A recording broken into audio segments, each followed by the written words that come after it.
kekafiran. Siapa itu? Abdullah Ubay bin Salul. Ini Pak, udah berhadapan-hadapan. Apa yang terjadi Pak? Mereka ke belakang membawa 300 pasukan perang. Akhirnya apa tujuannya Pak? Tujuannya adalah untuk melemahkan barisan kaum muslimin. Kalau memang seandainya Abdullah Ubay bin Salul itu tidak mau ikut perang dari awal, gampang Nabi SAW kok. Tinggal izin dengan Nabi SAW. Tapi apa yang terjadi? Ini sudah berhadapan-hadapan. Akhirnya apa? Mereka ke belakang. Qaddarallahu ma syaa fa'al. Ini dah satu tanda-tanda akan ada kekalahan nih Pak. Tambah lagi Pak, ditambah lagi Nabi SAW itu sempat Pak. Antum kalau nggak umroh Pak, kalau umroh sekali-kali minta Pak, minta sama travelnya itu berhentinya mobil bisnya itu di dekat sekolah Uhud. Di situ nanti ada peta besar Pak. Nah di situ minta jelaskan itu Pak. Itu Masya Allah bisa mungkin gambaran untuk tragedi Uhud itu Pak. Jadi apa? Sebetulnya Nabi SAW itu sudah menempatkan 50 pasukan perang Pak. 50 pasukan perang. Itu telah dipimpin oleh Zubair bin Awam bin Asad. Tujuannya adalah, jadi ini pasukannya Muslim, ini Quraisy. Di sini ada pasukannya Khalid bin Walid Pak. Di sini ada 50 pasukan perang punya Muslim. Khalid bin Walid kafir ketika itu Pak. Sini Nabi SAW. Di sini pasukannya Abu Sufyan. Tujuannya Nabi SAW menempatkan 50 pasukan pemanah di sini Pak, adalah untuk menjaga pasukannya Khalid bin Walid supaya apa? Dia tidak menyerang di dua arah. Jelas ya Pak ya? Karena apa? Kalau seandainya dia maju, ini dipanah oleh Zubair bin Awam. Cuman qadarullah Pak, ketika Nabi SAW berhadapan dengan Abu Sufyan, ini dalam posisi menang. Orang-orang Abu Sufyan yang ada di sini ke belakang meninggalkan harta rampasan perang. Akhirnya apa? Orang-orang yang ada di sini ketika yang di sini maju ke depan, yang di sini ikut-ikutan turun. Padahal Nabi SAW sudah katakan kepada mereka, jangan pernah turun walaupun kondisi kaum muslimin yang di bawah menang. Ini Pak. Tapi itu tertipu dengan dunia. Ini Pak. Kita tuh benar-benar kadang lemah Pak. Kalau udah kaitannya Pak, 3T ya. Ya enggak? Tahta, wanita, apa lagi Pak? Harta. Lemah Pak kita, apalagi kalau udah perempuan nih lemah sekali kita Pak. Waliyadzubillah ini Pak. Akhirnya turun Pak. Mau gak mau apa coba jadinya? Khalid bilang berangsek. Ini Pak. Di mana kisah menariknya? Kembali ke sebelum perang Uhud Pak. Amr bin Al-Jamuh adalah orang yang punya keimanan. Ketika Nabi SAW mengatakan bahwasannya nanti akan ada peperangan Uhud, maka seluruh para sahabat datang kepada Nabi SAW mendaftarkan diri untuk ikut dalam perang Uhud. Sampai orang yang bernama Amr bin Al-Jamuh, orang yang tua renta, umurnya 60 tahun, kakinya pincang. Apa Pak? Sama anaknya udah dikasih tahu Pak, wahai ayah, udah gak usah ikut. Allah Subhanahu wa Ta'ala memberikan uzur kepada engkau. Udah gak usah, lebih baik di rumah sama keluarga dan lain sudah. Fokus sama keluarga. Tapi Amr bin Al-Jamuh mengatakan, saya akan menghadap kepada Nabi SAW dan saya akan mengatakan kepada Nabi SAW bahwasanya engkau kalian telah menghalangiku untuk masuk ke dalam surganya Allah Subhanahu wa Ta'ala. Inilah. Akhirnya Bapak, itu sekeluarga langsung menghadap Nabi Pak, berempat. Datang kepada Nabi SAW. Ya Rasulullah SAW,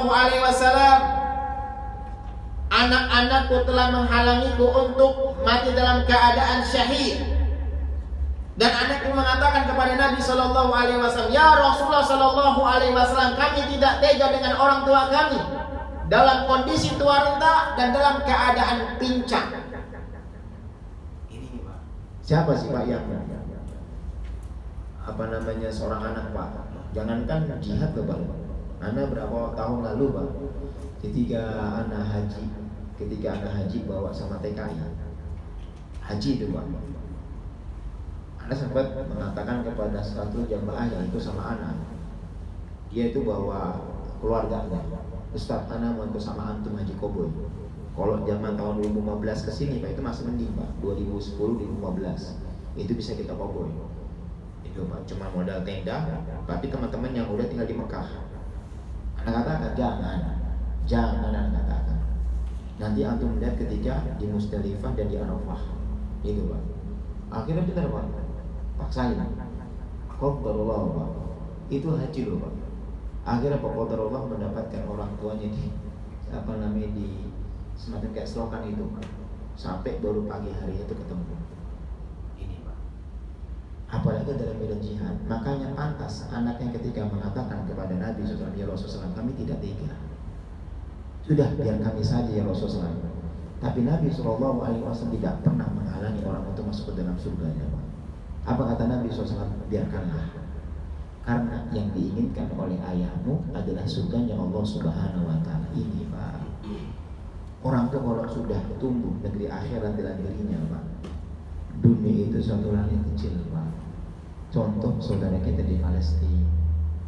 Coba Pak, kalau secara masuk akal Pak, dengan kehidupan yang diborbardir itu Pak, apa sih yang tiap hari adalah ketakutan, keprihatinan, sampai pernah diembargo di stop, ditutup masalah air dan listrik. Tapi Masya Allah, dan ini pelajaran bagi kita. Ini adalah pelajaran iman bagi kita. Kalau dalam diri itu iman sudah kuat, kehidupan akhirat itu kuat, dunia itu kecil Pak. Contoh dalam surat Al-Buruj, Bapak bisa lihat. Di dalam surat Al-Buruj, bagaimana Allah mengisahkan tentang Ashabul Ukhdud, orang-orang yang pemilik parit. Apa dikatakan? Mereka melemparkan orang-orang ke dalam api yang menyala, bukan dikarenakan sesuatu apapun kecuali karena keimanan kepada Allah. Mereka melemparkan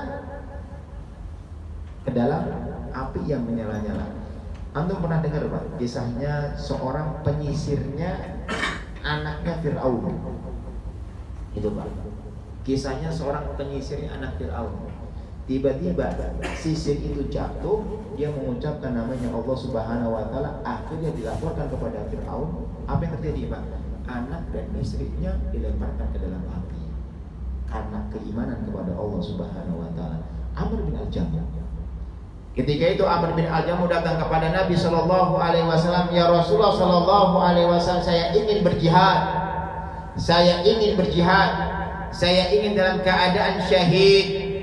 Akhirnya Nabi Shallallahu Alaihi Wasallam memberikan izin kepada Amr bin Al-Jamuh, yang Masya Allah ketika dia berpisah dengan Hindun, akhirnya dia menghadap kiblat, meminta kepada Allah Subhanahu Wa Taala, ya Allah, wafatkanlah aku dalam keadaan syahid, dan jangan kau kembalikan ke keluargaku dalam keadaan terhina. Ini Pak, doanya Pak. Ya Allah, janganlah kau kembalikan saya keluargaku dalam keadaan terhina. Matikanlah saya dalam keadaan syahid. Tadi kembali ke perang Uhud. Ketika orang-orang berjatuh Pak, akhirnya Bapak, kaum muslimin dalam keadaan kekalahan. Sampai dikatakan Pak, Nabi Muhammad SAW itu terkena berapa puluh sabetan pedang itu Pak. Sampai kan digerak melalui patah. Tolha bin Ubaidillah itu sampai dadanya itu bersayat-sayat itu Pak. Simak Al-Qurashi, sahabat Nabi SAW itu sampai ketusuk dengan tombak itu Pak. Setelah selesai Nabi usap, akhirnya sembuh, sampai dia mengatakan, penglihatanku lebih terang setelah Nabi SAW usap, katanya beliau. Simak Al-Qurashi. Yang lebih miris adalah ketika Nabi kumpulkan para syuhada Pak, 70 syuhada, di antaranya Hamzah. Hamzah juga miris Pak. Kenapa? Karena Hindun itu sempat mau mengambil jantungnya, mau digigit, cuman nggak bisa. Itu Pak. Akhirnya Nabi SAW kumpulkan, dan kemudian Nabi SAW mendapatkan Amr bin Al-Jamuh dalam keadaan syahid. Mati dalam keadaan syahid. Sampai akhirnya Nabi SAW itu pisahkan kuburnya itu tidak dengan syuhada. Nabi SAW itu disatukan dengan yang bernama sahabatnya Abdullah bin Amr. Jadi Amr bin Jamuh itu punya teman akrab Pak, sama-sama sudah tua renta itu Pak. Itu Masya Allah, itu Abdullah bin Amr itu akrab sekali Pak. Akhir kata Nabi SAW itu jangan kuburkan Amr bin Jamuh dengan mereka syuhada Uhud, pisahkan, gabungkan dengan Abdullah bin Amr karena dia selalu bersama di atas dunia, semoga bersama di surganya Allah Subhanahu wa Ta'ala. Ini adalah kisah dari Amr bin Jamuh. Apa yang bisa kita ambil? Yang kita bisa ambil Pak, yang pertama adalah jangan kosongkan diri kita itu dari kehidupan yang di akhirat Pak. Jangan pernah kosongkan. Penting Pak, penting. Kenapa Pak? Karena negeri akhirat inilah yang akan menyadarkan kita dari semua urusan. Kalau dunia itu hanya sesaat, kalau ujung kita itu ada kematian dong. Ujung kita ada kematian. Orang memasukkan dunia sebanyak apapun gak bakal pernah puas Kak. Gak bakal pernah puas. Antum nih baru beli mobil baru nih misalkan. Nanti setahun 2 tahun kayaknya begini gantilah. Gak akan pernah puas. Punya rumah dan lainnya. Itu Pak. Tapi kalau kita hidupkan negeri akhirat dalam diri Pak, insya Allah qanaah itu akan muncul. Itu Pak. Rasa kecukupan itu akan muncul. Kemudian yang kedua, keimanan kepada Allah Pak. Apalagi nih Pak, khususnya kita nih, kalau umurnya itu udah nyampe lebih dari 40 tahun ini Pak, harus mempersiapkan untuk kita itu akan kembali Pak. Namanya umur itu gak ada yang tahu Pak. Lihat Amr bin Jamuh, karena dia itu telah banyak melakukan kesyirikan Pak, nyesal sekali Pak. Sampai dikatakan dalam buku ini Pak, beliau itu menyesal sekali karena udah banyak kesyirikan. Akhirnya apa? Makanya kenapa dia ikut syahid, kenapa dia ikut dalam jihad? Karena untuk menutup kesalahan dia kepada Allah Subhanahu wa Ta'ala. Kita khususnya Pak, kalau udah umur 40 tahun lebih, maka Pak harus memperbanyak persiapan kepada Allah Subhanahu wa Ta'ala. Karena kehidupan akhirat itu yang kekal Pak. Kita nggak usah bicara akhirat dulu, kubur dulu aja Pak. Emang kita kira kubur itu cuma setahun 2 tahun Pak. Kubur itu panjang Pak. Nabi Muhammad SAW itu meninggal 11 Hijriah. Sekarang itu sudah berapa Pak? 1446 Hijriah. Berarti Nabi SAW itu di alam kubur sudah berapa Pak? 1435 tahun. Nabi itu Pak. Nah bagaimana Fir'aun, bagaimana yang lainnya? Maka kami katakan, ketika umur kita itu udah lebih, berbekalah sebagaimana Amr bin Jamuh. Ketika dia dapat hidayah, usia di waktu 60 tahun, dia memperbanyak bekal dan persiapan. Dan tidak ada sesuatu yang paling terbaik untuk bekal dan persiapan kecuali adalah ketakwaan kepada Allah Rabbuna Jalla Jalla. Dunia kan tinggalkan.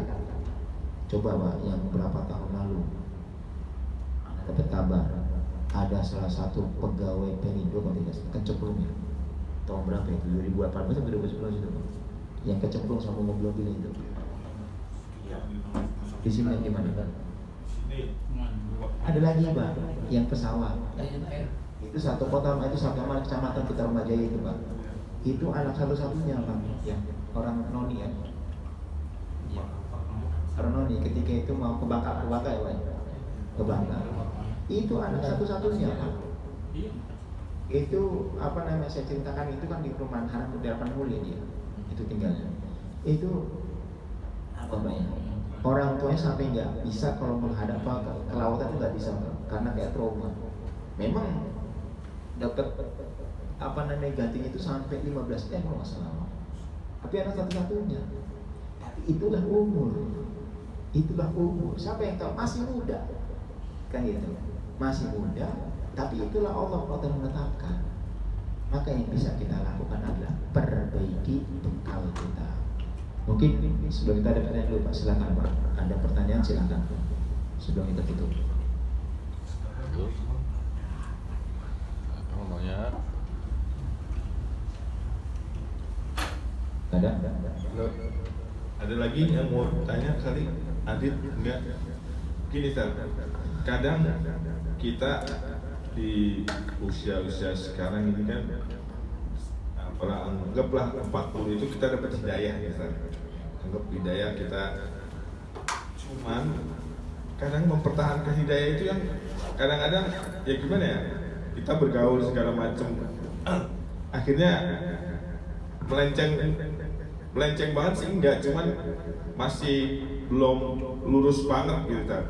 Nah gimana caranya biar lurus terus gitu Tad? Itulah Pak, ini kita kayak ngaji nih Pak, ngaji di masjid, Di bedok. kayak itu hidup Pak. Ya kan Pak, keluar dari itu pokoknya Al-Quran, zikir, ketemu ngaji gitu Pak. Tapi nanti keluar ketemu istri, ketemu anak, itu kan jujur nih Pak. Karena kita kadang Masya Allah kadang. Tapi itulah iman. Itulah iman. Yang terpenting adalah munculkan. Kalau kita memang, makanya Pak, ulama itu memberikan 3 modal Pak. Apabila kita diberikan nikmat, syukur. Apabila kita berdosa, istighfar. Kan gitu Pak. Apabila kita berbuat dosa, taubat. 3 hal itu. Sebenarnya mudah Pak. Ketika kita diberikan, syukur. Walaupun nanti mentong-mentong dikit, tapi apa? Munculkan, oh kita salah, taubat. Jangan sampai nggak lupa taubat. Bukan masalah salah dosa, bukan. Siapa di antara kita yang bisa terhindar dari maksiat dan dosa? Nggak akan ada. Nabi katakan, kullu bani Adam khata' wa khairul khata'ina tawwabun. Setiap manusia itu berbuat salah, semuanya, siapapun itu Pak. Kita bukan maksum, Nabi SAW. Kita bukan nabi, bukan utusan. Kita manusia. Allah mengerti. Tetapi ketika kita berbuat salah, taubat, udah. Makanya pernah ada Pak Syalbani rahimahullah taala Pak.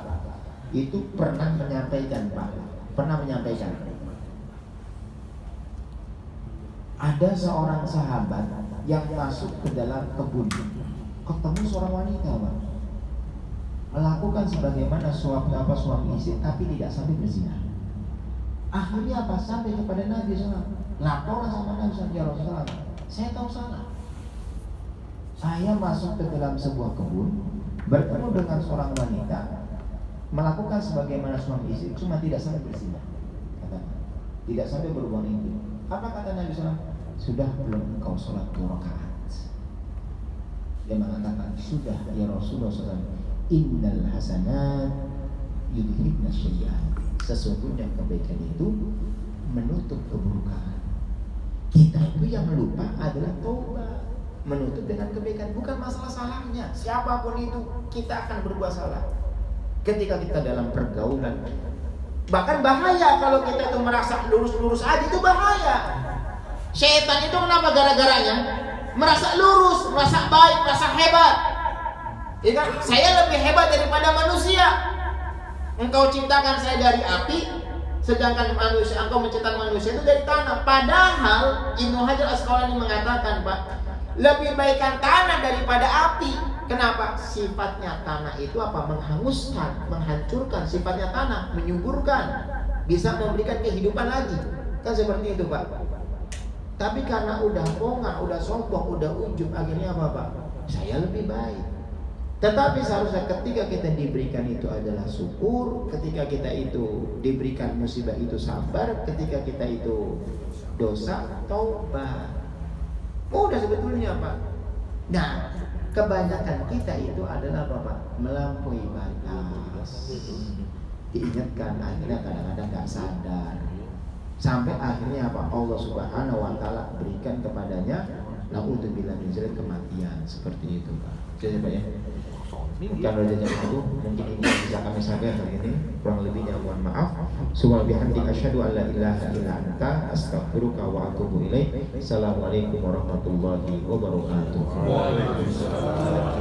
Sahabat Muslim, Allah